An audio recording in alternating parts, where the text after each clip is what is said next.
Even একটা বন্ডের system করেছিল। তারা যদি ফিল করে যে ওনার সমস্যা হতে পারে, তখন অত টাকা বন্ড দিয়ে উনি গ্রিন কার্ড পেতে পারতেন। যে যদি উনি সিটিজেন হওয়ার আগ পর্যন্ত, বা সাধারণত বলা হয় যে 40 কোয়ার্টার্স একটা ক্যালকুলেশন আছে, ওই পর্যন্ত কাজ না করা পর্যন্ত ওই টাকা থাকবে। ওর মধ্যে যদি নেয় তাহলে ওইটা বন্ডটা লুজ করবে। পাবলিক চার্জে নির্ধারণের নতুন নির্দেশনার কথা যেটা আপনি বললেন বা আমরাও দেখছি একটু আগে, তো এই নতুন নির্দেশনায় কি পরিবর্তন এসছে এবং আগের নীতির সঙ্গে এর মূল পার্থক্যটা কোথায় আছে? এটা এখনই কিছুটা ভালোভাবেই আছে। সেটা হচ্ছে আপনার ইভেন পড়াশোনা কেমন আছে, হ্যাঁ, চাকরি বাকরির ব্যাকগ্রাউন্ড কি, কোনো লাইসেন্স আছে কি না, এই যে বিষয়গুলো তারা জানতে চাচ্ছে।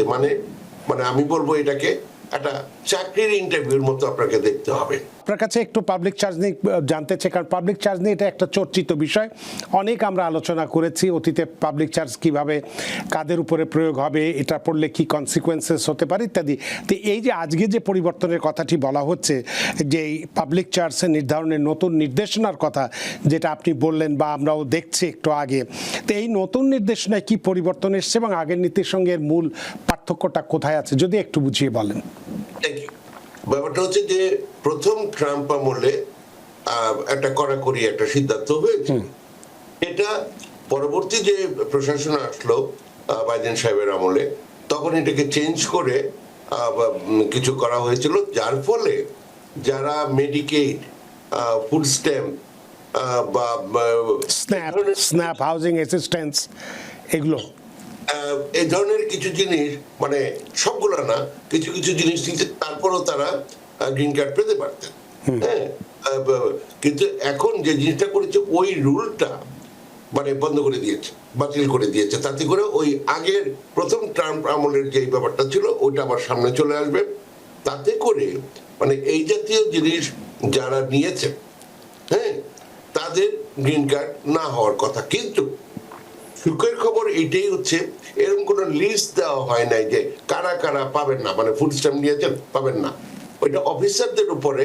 আফটার অল মানে এখানে এটার সুখবরটা যে আফটার অল একটা করা হয়েছে, পাওয়ার দেওয়া হয়েছে, তারা টোটালিটি অফ সার্কামস্টেন্সেস, এই যে ব্যাপারটা, এইটা দেখে সিদ্ধান্ত নেবেন। এখন কিভাবে এটা পুরোপুরি আসবে এখন এটা আমি শিওর না। কি জন্য বললাম যে সেপ্টেম্বরে গিয়ে দেখা যাবে যে কিভাবে করে ওরা ওই এটা স্পেল আউট করলো। যেমন ইভেন একটা বন্ডের সিস্টেম করেছিল।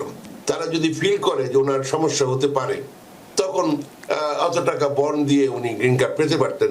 যে যদি উনি সিটিজেন হওয়ার আগ পর্যন্ত, বা সাধারণত বলা হয় যে 40 কোয়ার্টার্স একটা ক্যালকুলেশন আছে, ওই পর্যন্ত কাজ না করা পর্যন্ত ওই টাকা থাকবে। ওর মধ্যে যদি নেয় তাহলে ওইটা বন্ডটা লুজ করবে। এরকম একটা ব্যাপারের ঘটনা আছে। আচ্ছা, আরেকটা আছে হচ্ছে যেটা এখনই কিছুটা ভালোভাবেই আছে।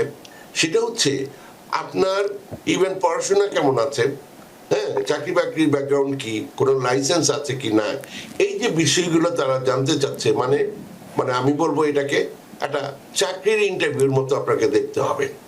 যে আপনার ক্রিমিনাল ব্যাকগ্রাউন্ড আছে কিনা, আপনার পড়াশোনা কতটুকু আছে, চাকরি বাকরি কি করেছেন, বিজনেস কি করেছেন, হ্যাঁ, বিভিন্ন রকম প্রফেশনাল লাইসেন্স আছে কিনা। যেমন উবার লাইসেন্স, এটা অত্যন্ত একটা ইম্পর্টেন্ট, মানে কি ট্যাক্সি ড্রাইভার, এইটা খুবই একটা ইম্পর্টেন্ট লাইসেন্স, যে এটা দিয়ে আপনি কাজ করতে পারেন। আপনি জানেন ভালো, প্রফেশনাল ড্রাইভিং জানেন, এটসেট্রা। উবার মনে হয় যে ট্যাক্সি মানে গাড়ির যে লাইসেন্স, এইগুলো যাদের আছে তাদের এগুলোর সামনে নিয়ে আসতে হবে। হ্যাঁ, নিয়ে এসে দেখাতে হবে যে there is every reason to believe যে ওনার যোগ্যতা আছে, এবং এই যে ওনার দীর্ঘ অভিজ্ঞতা এটা বলে যে উনি কাজ টাজ করবেন। মানে অনেকে আছে মানে অলস, ধরেন কাজ করবে না, সেটা একটা যেমন একটা ব্যাপার আছে। আরেকটা আছে উনি যেদিনই ওনার কোনো এক রাত্রে আমেরিকাতে গেল, তারপর থেকে ভেবে বসে আছে এই আগামী বছরই বোধহয় আমাকেও নিয়ে যাবে। হ্যাঁ, তো এই যে শুরু হলো, এতে যে কত সম্পর্ক নষ্ট হয়ে গেছে তার কোনো শেষ নেই দেশে। তারপর দেখা গেলো আর কাজ করে না, হ্যাঁ, বসে আছে, এই আমেরিকা চলে যাচ্ছে, গিয়ে তারপরে শুরু করবে, চেষ্টা করতেছে। আর এর মধ্যে আমেরিকা যাবে, এই সেই কি করে, কবে থেকে করে না কাজ, মানে ওনার মনেও নেই যে কবে থেকে করে না।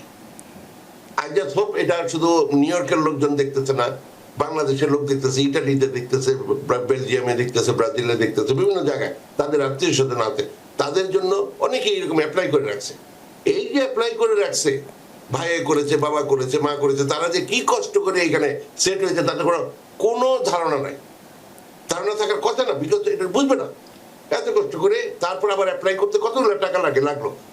আর তারা যে আসবে, কেন তারা তাড়াতাড়ি আসতে পারতেছে না সেটা নিয়ে তাদের দুঃখের বা ক্ষোভের শেষ নাই। কিন্তু এইখানে আসলে, এখানে যে ভিসা ফেস করবে, এই যে এখন থেকে আমি এটা কেন বলছি, একটা আছে আমি কেন যুদ্ধ করলাম না, এই ট্রাম্প এটা ভুল করলো, এই করলো, সেই করলো, সেটাও আমি করতে পারি, সেটা জায়গা মতো করবো। কিন্তু আমার দেখতে হবে যে আমরা যাদেরকে ভিউয়ারদের জন্য করছি, আমাদের আপনাদের নিজের আয়নায় চোখ দেখেন যে আপনার এই যে এখানে আসবেন, আপনি এখানে রেডি হয়ে আসেন, ইন্টারভিউতে যাবেন, আপনি কি করেন, আমি চেষ্টা চলে যাচ্ছি, আমি ওখানে গিয়ে করবো। আপনার এটা বিলিভ করার রিজনটা কি আছে? হ্যাঁ, আমি এরকম অনেক ঘটনা জানি, তার কোনো কাজ করে না।